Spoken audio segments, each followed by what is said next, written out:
the gates of paradise are open and the gates of hell are closed. Does this mean that we will be going to paradise if we die in this blessed month? This again is the same question related to the same hadith. Same hadith which I quoted earlier of Musnad Ahmad, volume number 2, page number 230, hadith number 7148. And it also appears in Sunan Nisai, chapter number 5, hadith number 2106.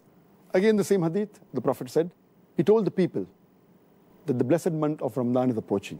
And Allah has ordained for you that you fast in this month. And in this month, the gates of heaven will be open, and the gates of hell will be closed, and the devils will be chained.